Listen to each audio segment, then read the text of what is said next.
Manage yourself. The distance or bridge between your dreams and goals and ultimate success is discipline. In order to be a success at anything in life, it takes hard work. It takes discipline. It takes pushing yourself. It takes putting in more work and action taking than your average individual.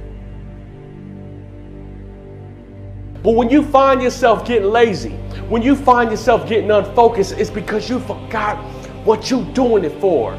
You forgot what your motivation is. You forgot what your reasoning is. So I'm going to encourage you, if you ever find yourself distracted, remember why you're there in the first place. When you find yourself getting distracted and running off a course, remember why you're there. Remember why you went there in the first place. Remember what's pushing you, because I guarantee you the reason why you're there was something that got you to that point in the first place. Discipline hurts, doesn't it? We don't want to do it for a little while. But regret is long term. You have to grind for your future.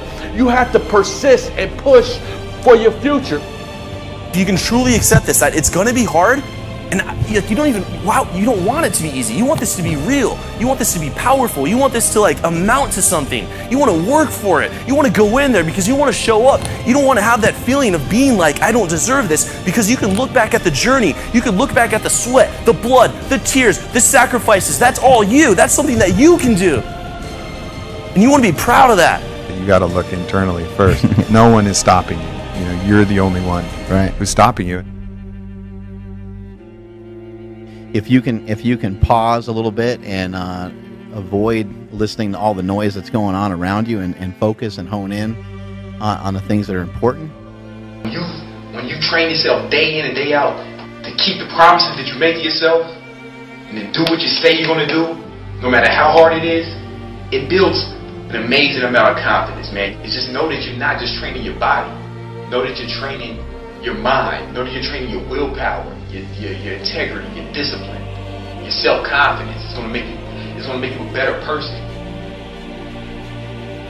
You honor the fact that it is hard, and you don't complain about it, and you don't avoid it. You just know that that difficulty and that challenge and that frustration, it's part of the process. It is inevitable. It is unavoidable.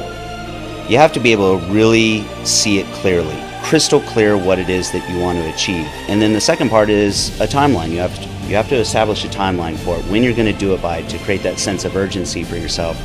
So saying, okay, I know what my goal is and it's clearly defined, but if you don't put that timeline, then you can put it off for tomorrow. And that's what we all have a tendency to do.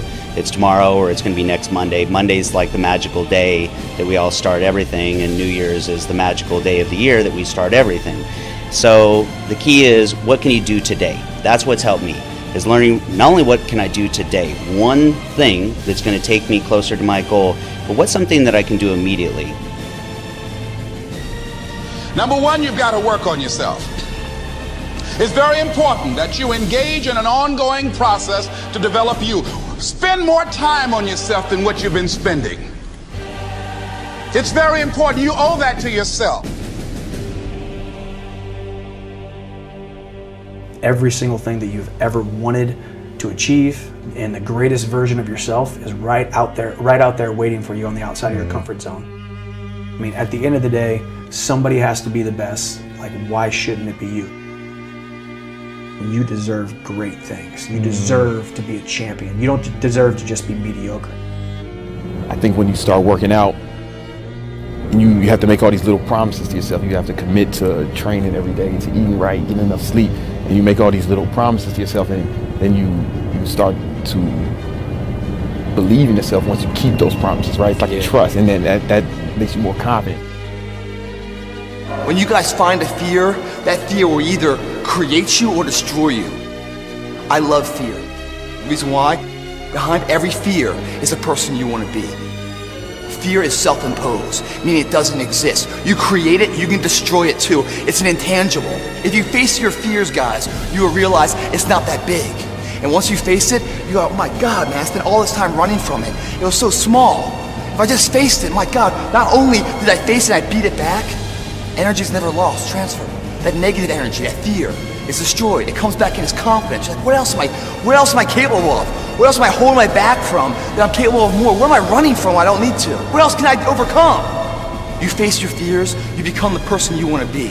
You run from your fears, you're not living. You're alive, but you're not taking the freedom. You're not running the day. The day's running you. You always be the fucking servant, not the master, guys. Again, it's not the potential of the individual. It's not the genetics. It's the perseverance. The never say die attitude. If you constantly keep throwing shit against the wall, eventually something will stick, guys.